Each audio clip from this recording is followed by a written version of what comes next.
com a intenção de nós nos prepararmos para esse tempo que vamos viver como igreja em grupos pequenos, Deus colocou no meu coração essa nova série de mensagens intitulada O Véu se Rasgou. E nós vamos trabalhar essa mensagem, ela está baseada em Mateus capítulo 27, versos 50 a 51, que diz: E Jesus, clamando outra vez com grande voz, entregou o Espírito. E eis que o véu do templo se rasgou em dois, de alto a baixo. Ou seja, essa cena que todos nós conhecemos, quando Jesus morreu ali na cruz e automaticamente, no mesmo tempo que ele estava morrendo, o véu do templo se rasgou em dois, de alto a baixo, é o que vai permear esse nosso tempo de série. Será uma série curta, com apenas 3 mensagens, mas através dela eu quero que você compreenda o Antigo Testamento, eu quero que você compreenda o Novo Testamento, a mensagem do Evangelho em Cristo Jesus. Eu quero que você compreenda também um pouco da história da igreja e como nós, cristãos nos dias de hoje, devemos nos posicionar diante daquilo que a palavra de Deus nos traz. Ou seja, cada mensagem vai ser dividida da mesma forma: o Antigo Testamento, o Novo Testamento, a história da igreja e os desafios para os dias de hoje. Quais serão os temas trabalhados? O primeiro é esse que está sendo projetado aí, o lugar sagrado. Semana que vem nós falaremos sobre o ministério sagrado. E no terceiro domingo, nós falaremos sobre o dia, sobre o tempo sagrado.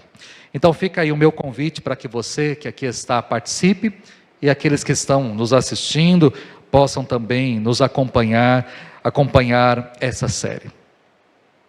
O texto básico de hoje está em João capítulo 4, verso 21, 23 a 24. Jesus estava de passagem por Samaria e se encontrou com uma mulher samaritana ali à beira de um poço. E ali Jesus declarou para aquela mulher, diante da pergunta dela: nós adoramos neste monte, vocês dizem que é em Jerusalém. Nós adoramos aqui em Gerizim, e vocês dizem que é Jerusalém. Onde é que se deve adorar? E Jesus responde para a mulher o seguinte: creia em mim, mulher, está próxima a hora em que vocês não adorarão o Pai, nem neste monte, nem em Jerusalém. Os verdadeiros adoradores adorarão o Pai em espírito e em verdade. São estes os adoradores que o Pai está procurando. Logo após a saída do Egito, Moisés cumpriu com aquilo que Deus tinha proposto para ele, antes mesmo dele ir para o Egito.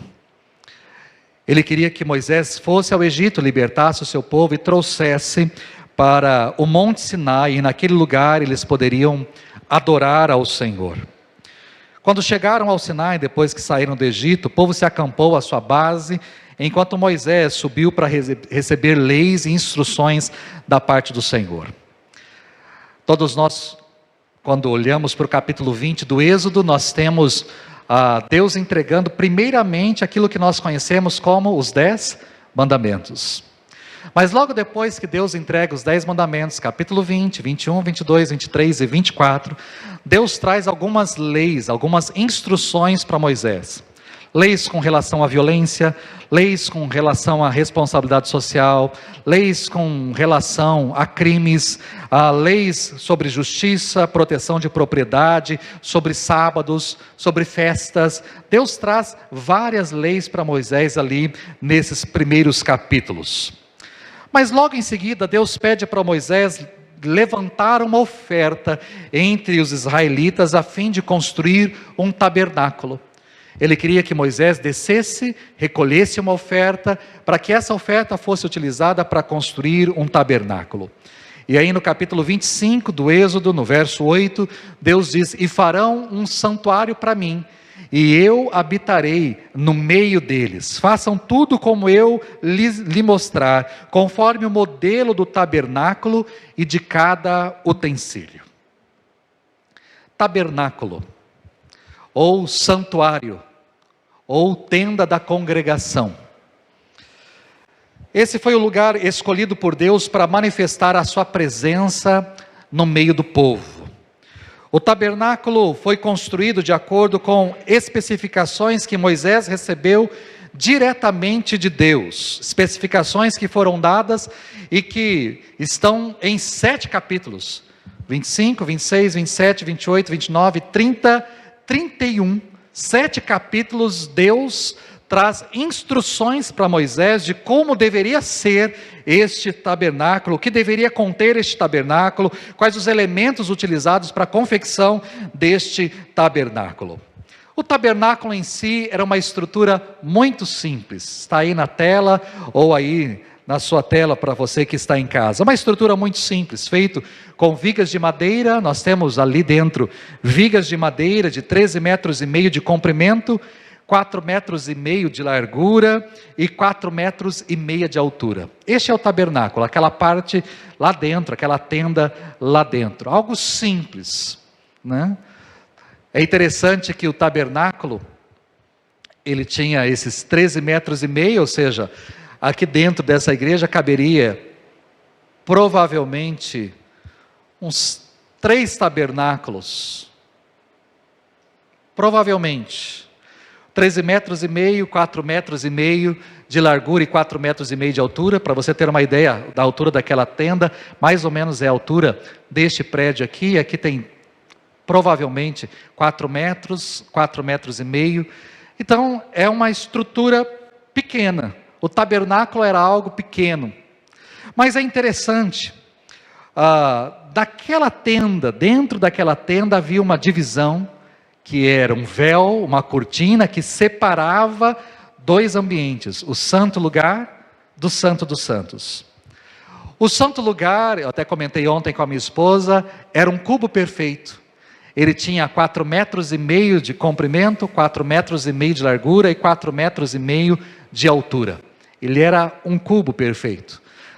Mas para chegar nesse santo dos santos, havia o santo lugar com aí 9 metros de comprimento, 4,5 de largura e 4,5 de altura. Essa tenda era o lugar da habitação de Deus. E todos entendiam este lugar como lugar onde Deus estava. A própria palavra tabernáculo quer dizer isso. Tabernáculo quer dizer morada. Tabernáculo quer dizer habitação. E esse tabernáculo, essa tenda, era fechada ali por aquele muro, você pode reparar, um pouco mais baixo, né? E esse espaço já era um pouquinho maior, 45 metros de comprimento, 22 metros de largura, que era chamado de átrio. Então as pessoas entravam no átrio, e aí lá dentro daquela tenda apenas o sacerdote podia entrar, e dentro do Santo dos Santos apenas o sumo sacerdote é quem podia entrar. Aquela estrutura não era apenas feita de madeira, mas era feita por cortinas. Existiam 10 cortinas que estavam ali fazendo as paredes, 10 cortinas grossas de tecido nobre, todos bordados, e para proteger essas 10 cortinas existiam também camadas de pele, que é aquilo que você vê mais externo, para proteger as cortinas e aquela habitação. O tabernáculo também deveria ficar sempre no meio, ele deveria ficar no meio de todas as tribos. Então ele era montado, os levitas ficavam ao redor de todo o tabernáculo, e aí 3 tribos ficavam ao norte, 3 ao sul, 3 ao leste e 3 ao oeste. Ou seja, as 12 tribos eram divididas, 3 em cada setor. No átrio, quando a pessoa entrava naquele lugar, no átrio, como você pode perceber, existe uma caixa grande de madeira. Aquele lugar era o holocausto, e logo atrás tem o lavatório. O altar do holocausto era o local onde se queimavam as ofertas. Os animais trazidos eram sacrificados ali naquele lugar. E a bacia logo atrás, perto da entrada, era o lavatório, onde os sacerdotes lavavam as suas mãos, lavavam os seus braços, o seu corpo, porque eles matavam os animais, eles preparavam os animais, eles assavam, queimavam a carne, então eles precisavam constantemente se lavar. Quando entrava dentro do tabernáculo, que era um espaço talvez mais ou menos do que nós temos aqui, Quando entrava no tabernáculo, logo do lado de cá, do lado direito da pessoa, existia a mesa com os pães, a mesa dos pães. 12 pães eram colocados ali todos os sábados. Todos os sábados o sacerdote entrava para colocar 12 pães novos. No outro sábado ele retirava esses pães de uma semana e colocava outros 12 pães. Apenas os sacerdotes podiam fazer isso, e apenas os sacerdotes podiam comer os pães velhos de uma semana depois. Apenas os sacerdotes podiam fazer isso. Do lado oposto ficava um castiçal, ou chamado menorá. Era um castiçal grande com 7 hastes, uma haste principal, 3 de cada lado. Ali havia azeite de oliva puro que mantinha acesas as velas, as lâmpadas daquele lugar, para iluminar todo o recipiente. E ali na frente existia o altar do incenso. O sacerdote entrava de manhã e queimava incenso, acendia o incenso, e na noite, antes de escurecer, novamente ele entrava para queimar um incenso novamente. Apenas essas 3 coisas existiam no santo lugar. E quando penetrava o véu e adentrava no Santo dos Santos, lá existia apenas a Arca da Aliança. Uma caixa, uma urna feita de madeira, revestida de ouro. 2 querubins estavam em cima, feitos também de ouro batido, olhando com as asas estendidas e olhando para o interior daquela urna, onde estava, uma das coisas que lá estava, era a tábua as tábuas dos 10 mandamentos. Esta era a única coisa que estava lá dentro do Santo dos Santos. O tabernáculo era a representação da presença de Deus, habitando no meio do seu povo. Tinha essa única função de servir como local de comunhão de Deus com o seu povo e do seu povo para com Ele.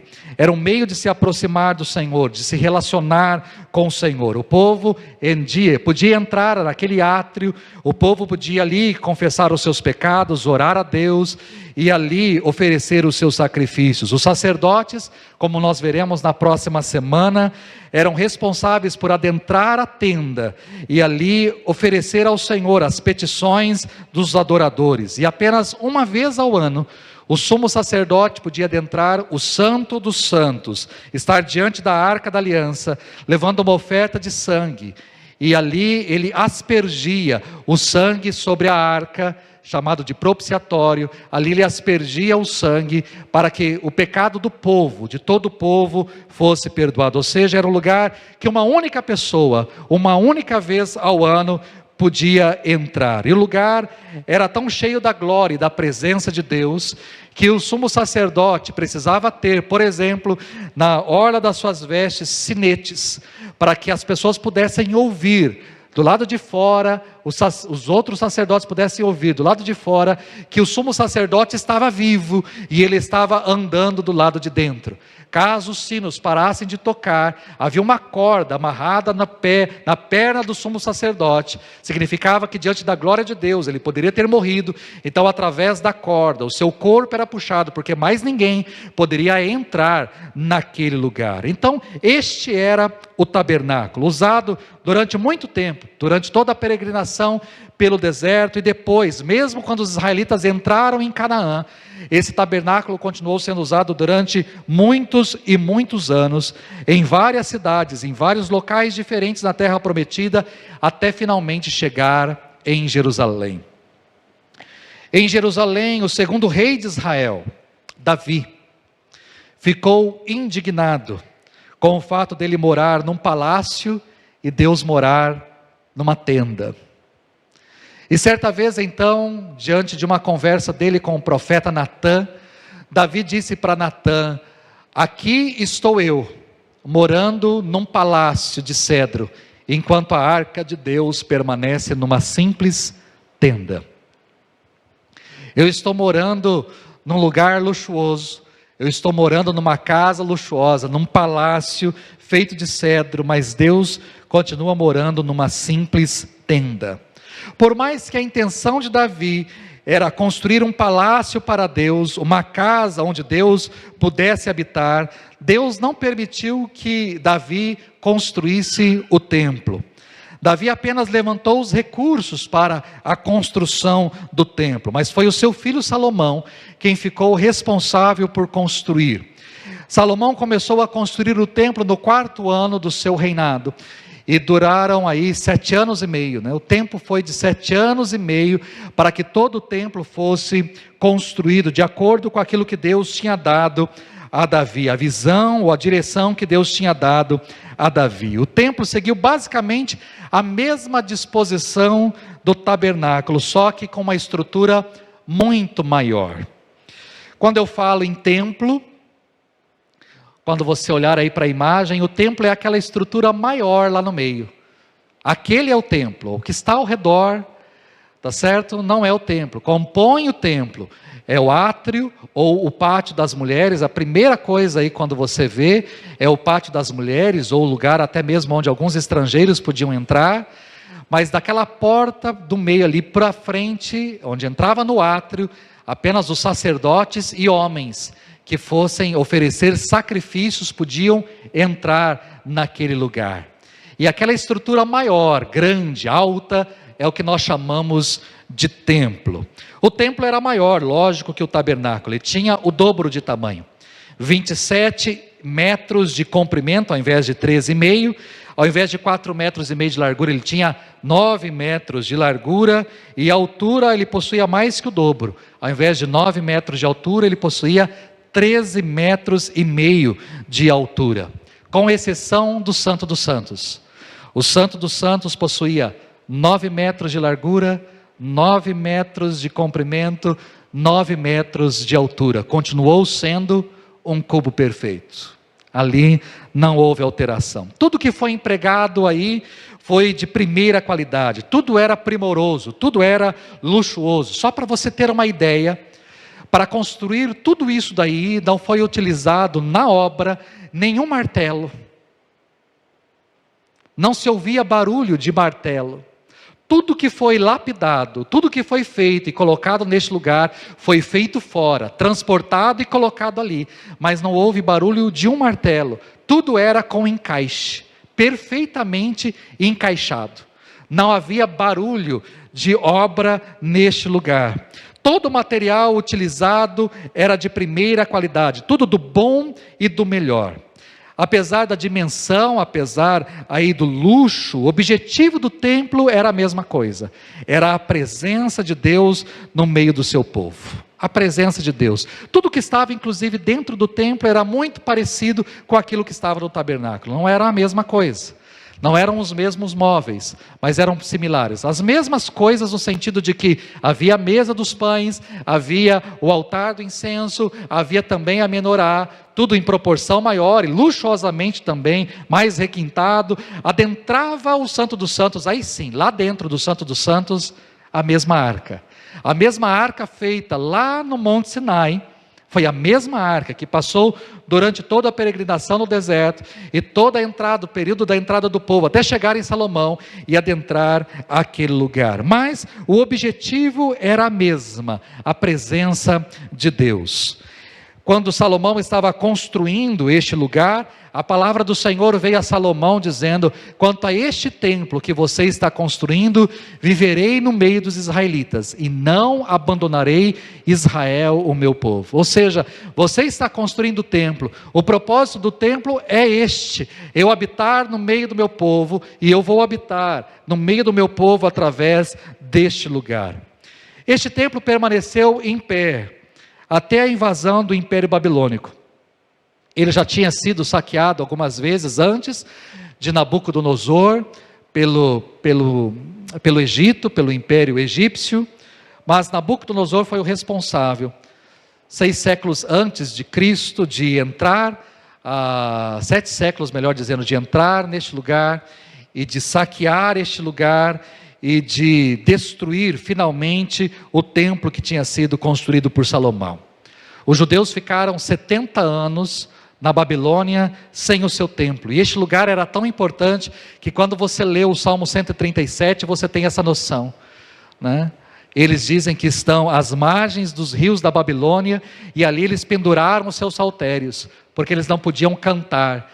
As pessoas diziam: cantem canções de louvor ao Deus de vocês. E ele dizia: não, que se apegue a minha língua ao céu da boca, se por acaso eu tentar cantar um cântico aqui de louvor ao Senhor. Eu estou longe de Jerusalém, eu estou longe do templo, eu não tenho condições de louvar ao Senhor. Você lê o Salmo 137 e você percebe a tristeza dessas pessoas, porque estavam longe, porque estavam distante do templo. 70 anos depois, agora não mais sob o domínio da Babilônia, mas sob o domínio dos persas, do reinado de Ciro e de Dario, foi permitido que os judeus voltassem para Jerusalém e outra vez edificassem um lugar, edificassem um templo, reconstruíssem o templo. E aí houve um homem responsável pela construção, chamado Zorobabel. O segundo templo então é chamado de Templo de Zorobabel.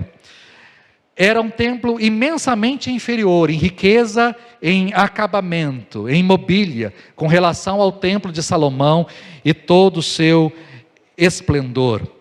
Mas Deus aceitou este lugar, aceitou este templo, aceitou isso como uma oferta de amor e de devoção. Mas passado o tempo, quando Cristo esteve conosco, aí entrando no período do Novo Testamento, quando Cristo habitou entre nós, esse templo já não existia nesse formato, mas estava de uma forma muito diferente. 20 anos antes do nascimento de Jesus, Herodes, o Grande, resolveu melhorar o templo, ampliar o templo, ampliar a sua estrutura. Afinal de contas, já havia se passado 5 séculos, o templo estava desgastado e Herodes então resolveu reconstruí-lo. E aí você tem uma noção do templo. Essa é uma maquete do templo, essa é uma maquete que existe em Jerusalém, e você pode ter uma noção daquilo que Herodes construiu. Basicamente, o templo de Salomão, ou o templo de Zorobabel, é aquilo que está lá no meio, aquela estrutura lá no meio. E aí você tem esse pátio gigantesco ao redor de toda a construção do templo. Então, Herodes demorou aproximadamente 10 anos para finalizar a parte da reconstrução do templo de Zorobabel, aquela parte central. Mas essa estrutura só foi terminada quase no final da década de 50, né?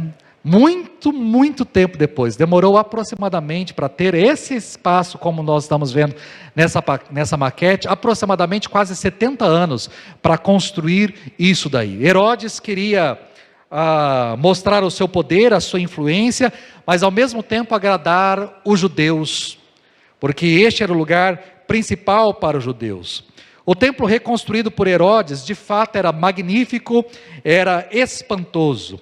E esse templo fez parte da vida de Jesus. Jesus, por exemplo, aos 8 dias de vida, foi levado neste lugar, para que pudesse ser circuncidado e apresentado uma oferta ali de gratidão, né? As 2 pombinhas que foram apresentadas foi neste lugar aí. Ao 8º dia, Jesus estava aí no templo. Outra história que nós lembramos de Jesus ainda também, na transição da sua infância para a sua maturidade, é quando Jesus estava com 12 anos. Ele foi neste lugar com os seus pais. E ali, diz o texto bíblico, que ele discutia com os sacerdotes, com os fariseus. Foi neste lugar que Jesus fez então o seu bar mitzvah. Ele se tornou adulto, foi neste lugar aí. Mas eu creio que Jesus esteve muitas vezes. Nazaré não era tão distante de Jerusalém. Os judeus costumavam ir em romaria, haviam festas e muitas festas anuais. Então eu creio que Jesus esteve diversas vezes neste lugar. Mas 2 vezes talvez nós podemos destacar. Uma delas todos nós lembramos. Jesus entrou aí, depois de ter entrado em Jerusalém de forma triunfante, montado num jumentinho. Jesus chegou neste lugar, no templo, e ali ele expulsou os cambistas, ele expulsou os mercadores, porque eles tinham transformado a casa de oração, a casa do Pai, eles tinham transformado em casa de ladrões, em casa de mercenários, e Jesus expulsa as pessoas deste lugar. E um outro momento que talvez podemos também destacar de Jesus, é quando ele está saindo deste lugar com os seus discípulos. E um dos discípulos, segundo Marcos, nós não sabemos qual, um dos discípulos diz para Jesus: olha, mestre, que pedras enormes, que construções magníficas. E a gente pode ter uma noção do tamanho das pedras. Quando você vai em Jerusalém, ou quando você vê fotos do Muro das Lamentações, por exemplo, o Muro das Lamentações nada mais é que a base deste lugar aí. É esse muro que você está vendo aí do lado de fora. Esse é o Muro das Lamentações. O templo ficava lá no alto, né? O que os judeus ficam lá, e batendo na cabeça, e fazendo as suas preces, orações, nada mais é que o muro de arrimo, para segurar tudo aquilo que Herodes tinha construído lá em cima. Nada mais é que isso daí. E os discípulos ficaram encantados. Olha, mestre, que pedras grandiosas, né? Que pedras enormes, que construções magníficas. E aí Jesus responde o seguinte: você está vendo todas essas grandes construções? Aqui não ficará pedra sobre pedra, serão todas derrubadas.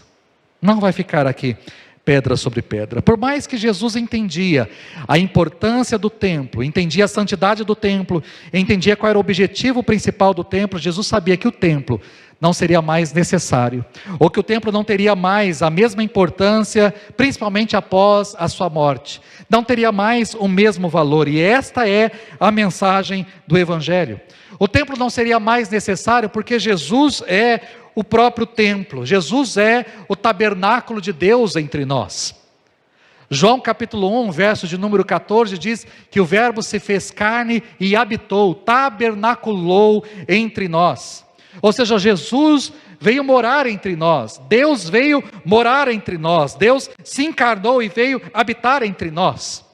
Ou como diz Mateus, relembrando a passagem de Isaías: a virgem ficará grávida e dará à luz um filho, e o chamarão Emanuel, que significa Deus conosco. Ele será chamado Emanuel, porque Deus está conosco, porque Deus veio morar conosco, porque Deus veio habitar conosco. Ou senão, como diz também o registro de Mateus 18, 20, Jesus dizendo: pois onde se reunirem 2 ou 3 em meu nome, ali eu estou no meio deles.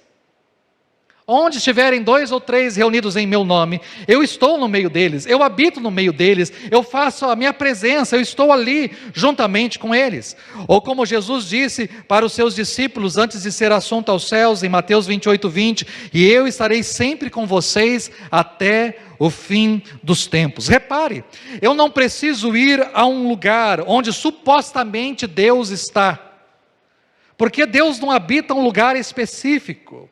Eu não preciso ir até Deus, pois o próprio Deus é que veio até mim. Não sou eu que vou até Deus, é Deus que veio até mim. Deus é quem veio até mim. E Deus veio até mim através de Cristo. Ele é o Emanuel, o Deus conosco, o Deus que se encarnou, o Deus que veio habitar entre nós, o Deus que fixou o seu tabernáculo entre nós, fixou o seu tabernáculo em nosso meio. A presença de Deus não se restringe a um lugar específico, mas está em todos os lugares, pois onde você está, onde eu estou, Deus ali está, Deus habita, Deus está ali. Ou seja, eu espero que você não tenha vindo até este lugar porque Deus aqui está. Eu espero que você não tenha dito assim: hoje eu vou à igreja, vamos à igreja, porque... mas por que você vai à igreja? Porque Deus está lá. Eu não tenho essa noção, eu vou à igreja porque Deus está lá. Quando eu e você sairmos deste lugar, o que vai acontecer? Deus vai ficar aqui? Deus vai morar aqui? Deus vai falar: bom, agora todo mundo foi embora, vou colocar aqui um colchãozinho, vou colocar aqui um travesseiro, vou ficar aqui, vou esperar o povo. Quando que o povo volta? O povo só volta terça, então terça-feira eu vou ficar aqui. O que Deus vai ficar fazendo aqui até terça-feira? Ou depois de terça, o povo só volta aqui de novo, quando? Na célula, na sexta, ou no próximo domingo, às 10 da manhã. O que Deus vai ficar fazendo aqui? Não, quando eu saio deste lugar, quando eu vou para minha casa, quem vai comigo?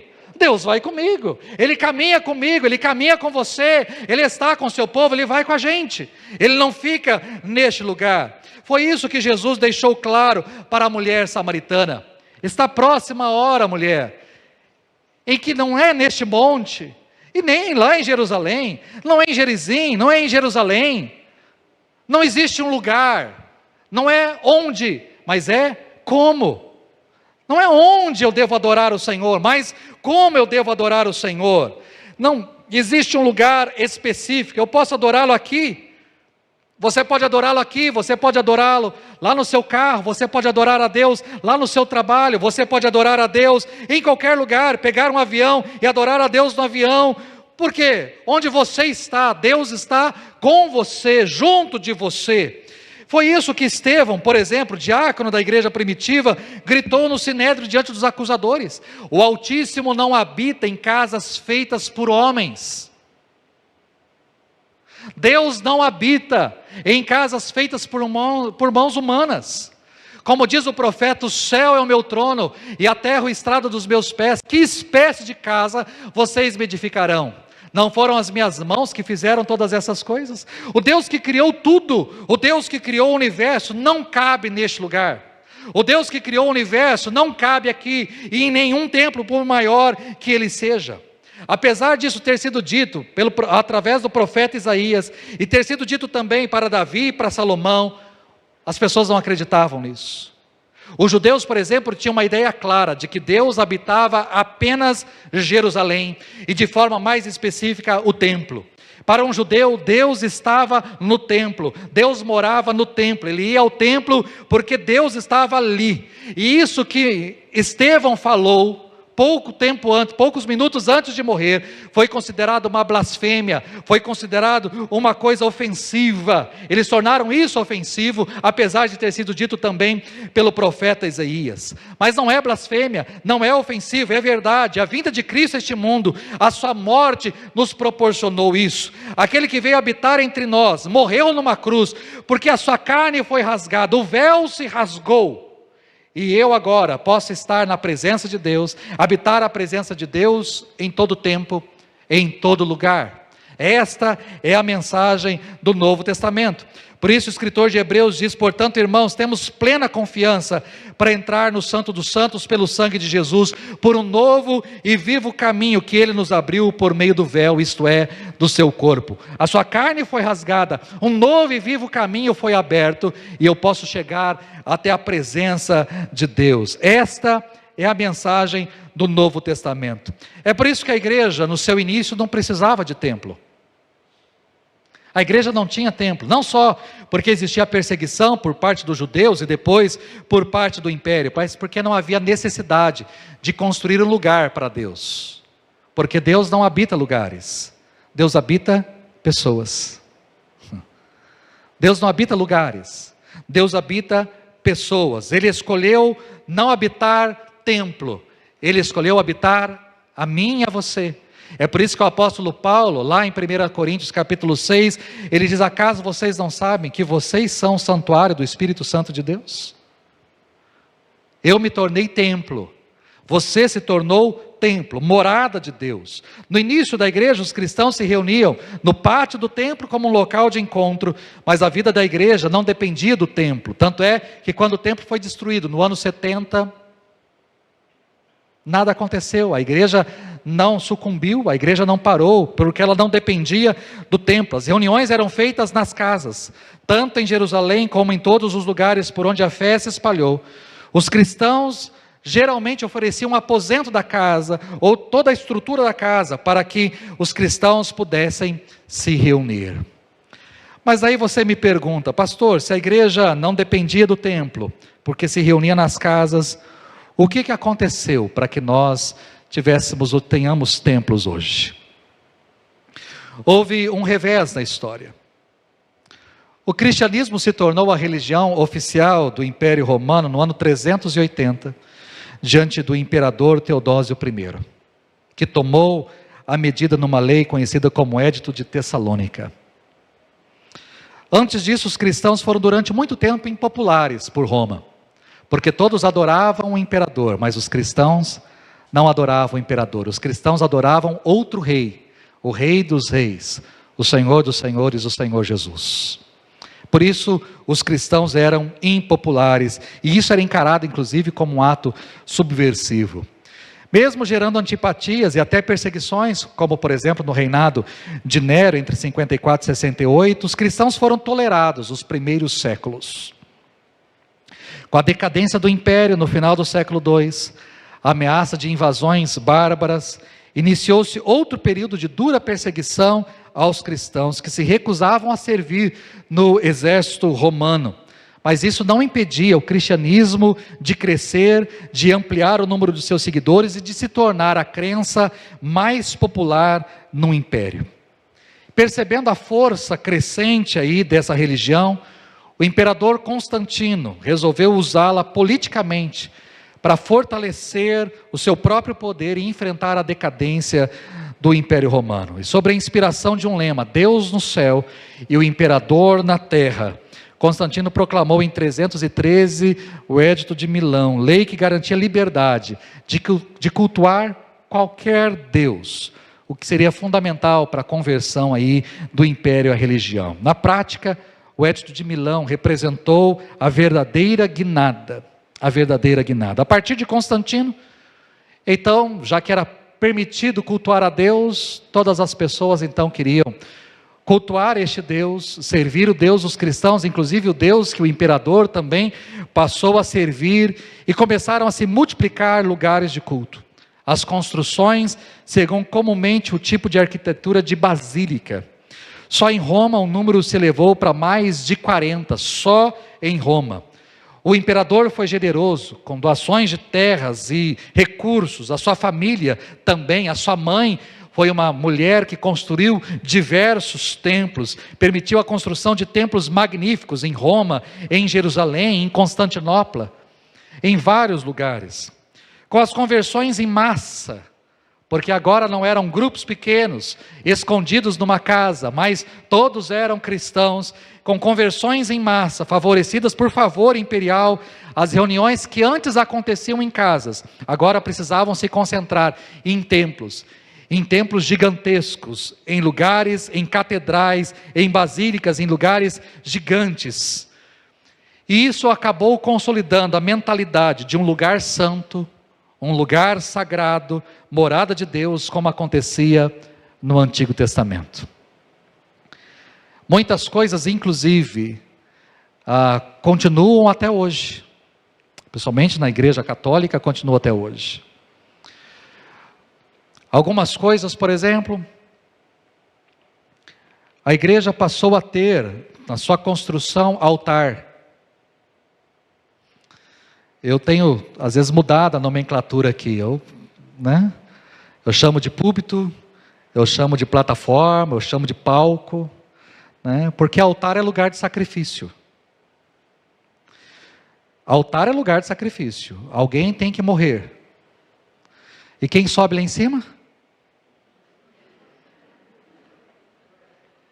Ou eu sou o sacerdote, no caso da Igreja Católica, o padre é o sacerdote, mas eu não sou o sacerdote. Então eu morro de medo, irmãos, de ser sacrificado aqui, de os irmãos me queimarem aqui, oferecerem a minha vida como holocausto ao Senhor, dizendo, ó Senhor, esse pastor já deu o que tinha que dar, recebe-o na glória. Esse lugar é perigoso. Altar é lugar de sacrifício. Eu espero que vocês entendam que não o pastor tem que ser sacrificado, mas a equipe de louvor é melhor que ela seja sacrificada aqui em cima, já que ela sobe comigo. Mas é perigoso. A igreja passou a ter altar, a igreja passou a ter sacerdote, como veremos semana que vem, sacerdote que veste roupas sacerdotais, com cores, que remete inclusive ao Antigo Testamento. Existe lugar de sacrifício, aquela mesa gigante é mesa de sacrifício. O Cordeiro de Deus é morto todos os domingos naquela mesa. Há um incenso que passa ao redor daquela mesa, como no Antigo Testamento, para limpar, para purificar, para consagrar.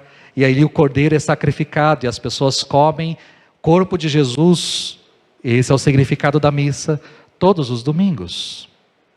Na nossa igreja nós não temos isso, graças a Deus. Não chamem isso de altar, mas essa mesa também nós não matamos nenhum cordeiro, nós não comemos carne, nós não comemos Jesus aqui, não há nenhum sacrifício, houve apenas um único sacrifício, e esse sacrifício é eterno, não há necessidade de mais nenhum sacrifício, Jesus já foi entregue de uma única vez, não há mais necessidade, mas a igreja criou isso, E com o tempo, à medida que as torres das catedrais se erguiam, diminuía o amor, diminuía o compromisso com o testemunho. A partir daí o templo passou a ser sinônimo de igreja. Provavelmente você falou assim para alguém: vamos à igreja hoje? Se referindo ao templo. Nós usamos esse lugar como sinônimo de igreja. Aqui é templo, mas a igreja sou eu e a igreja é você. A igreja é viva, a igreja é dinâmica. O templo fica, mas a igreja sai por essas portas. Então, provavelmente, essa é a mentalidade que Constantino, lá no século IV, conseguiu colocar. Ou seja, até hoje nós chamamos o templo de igreja. Nós falamos, vamos à igreja.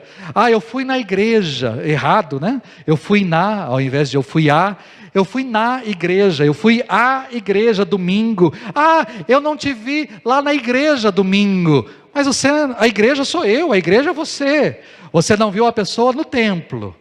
Você veio ao templo, mas é isso que começou lá no século IV. E essa é a tendência de um lugar santo, de um lugar sagrado. O templo se tornou, ainda na mentalidade, continua a ideia de um lugar sagrado. Ele é separado. Ele tem que ser santo, separado para culto. Esse lugar não é lugar de algazarra, não é lugar de brincadeira, não é lugar, sabe? É um lugar, de certa forma, sim, separado, mas não é um lugar sagrado.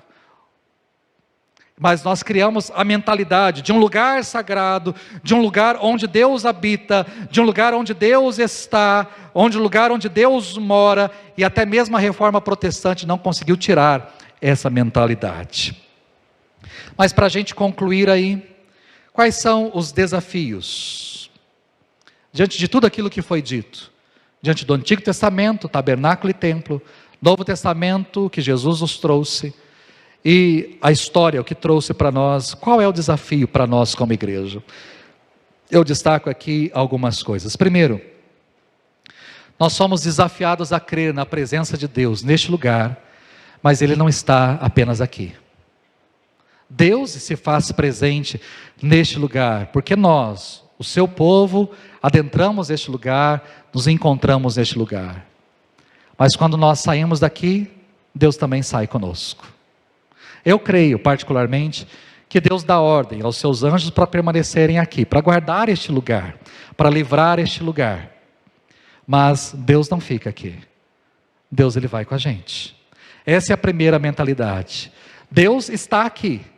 Cremos que Deus está aqui, mas Deus não mora neste lugar. Ele só está aqui porque nós estamos. Quando saímos, Ele sai e caminha conosco. Segundo, o templo é apenas um lugar de culto, separado e permitido por Deus para que a gente possa se reunir numa grande celebração e cultuar ao Senhor. Mas o templo não deve ser jamais motivo de adoração da nossa parte. Não adore o templo. Deus permitiu o templo, temos este templo, mas não adore. Eu creio que pela fé, daqui a algum tempo, nós vamos começar a construção de espaços lá atrás. Esse é um sonho gigante do meu coração, de construirmos salas, de construirmos uma cozinha industrial, um salão gigantesco, banheiros lindos lá atrás do terreno que nós temos, destruirmos a casa do Ministério Infantil e construirmos ali um salão gigante, e depois nós vamos nos reunir lá, se Deus assim permitir, e destruirmos tudo isso daqui, esse templo, essas salas, destruirmos as salas aqui atrás, o salão social, e construirmos um grande templo. Mas eu não quero que você fique assim, o templo, quando ela tinha aquele formato de, sei lá que formato que é esse.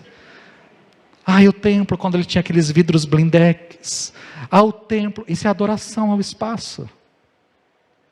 Graças a Deus somos uma igreja nova. Fui pastor de igrejas antigas, onde você não podia sequer mudar a mesa da ceia. Não mexa na mesa. Não podia tirar as cadeiras, porque aquela igreja que tinha o púlpito lá atrás, as cadeiras dos presbíteros e do pastor aqui, a mesa da ceia, não podia tirar a mesa, mas vai ter a apresentação do coral, não, mas o coral que se vire, coral que vai lá para cima, o coral que fique na frente, o coral vai para qualquer, mas não pode mexer na mesa. Isso é adoração ao templo. não se mexe na estrutura. A gente, graças a Deus, vai embora, né? Vai embora, e derruba, e constrói, e aumenta, e pinta de preto, e dá um jeito. E tem gente que fala mal, não tem problema, pode falar mal, é preto mesmo, fica bonito, dá um destaque, sou corintiano, preto e branco, tudo bonito, a igreja linda, maravilhosa, alegra os corintianos, alegra os santistas, e alegra os atleticanos mineiros aí, alegra muita gente, e fica todo mundo feliz, e a gente toca o barco para frente.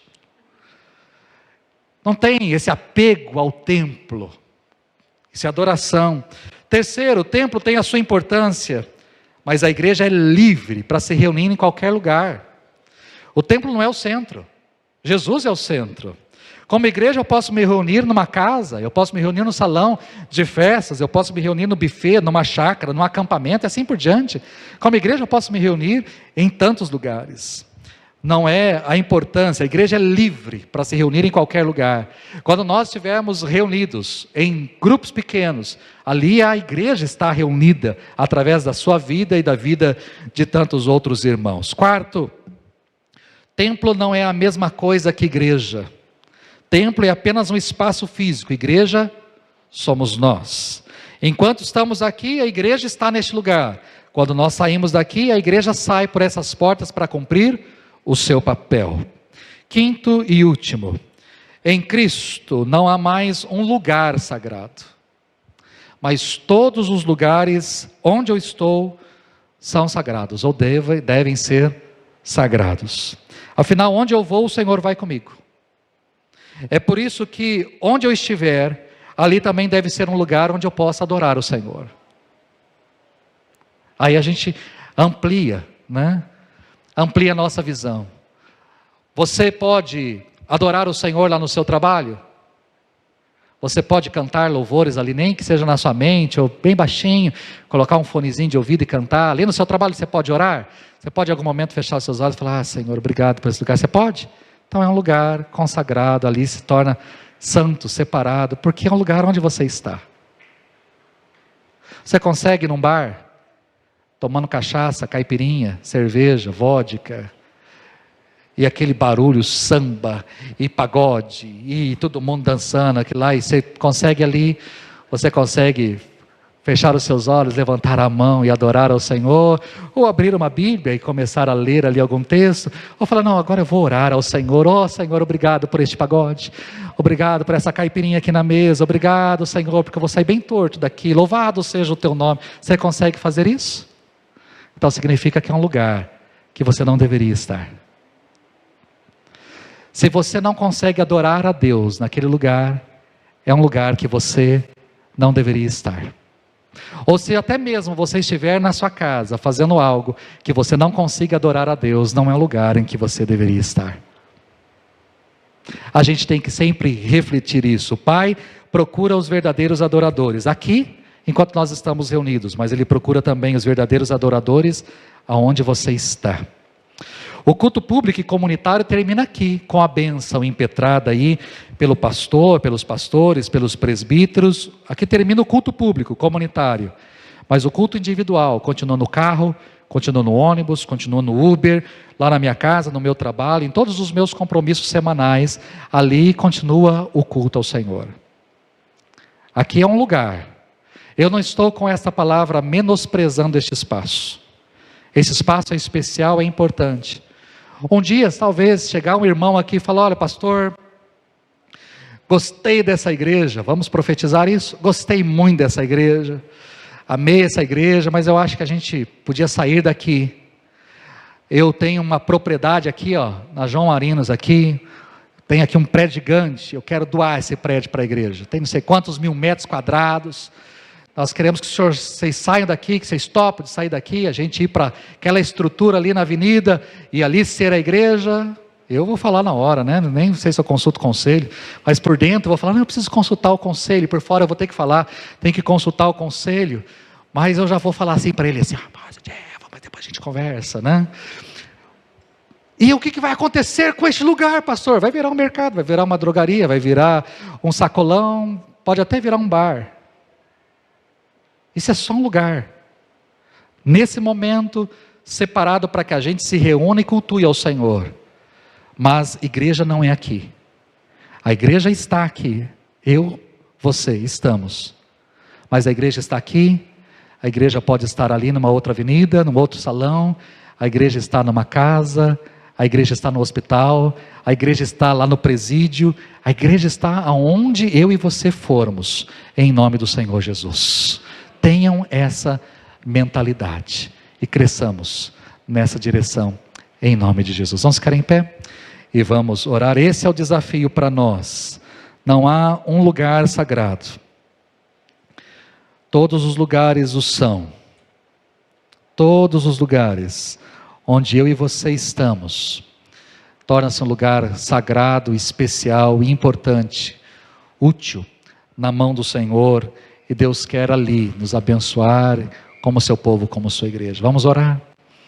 Pai, eu quero te agradecer por esse tempo aqui, te agradecer por esse encontro que tivemos nessa noite, nesse templo, neste lugar.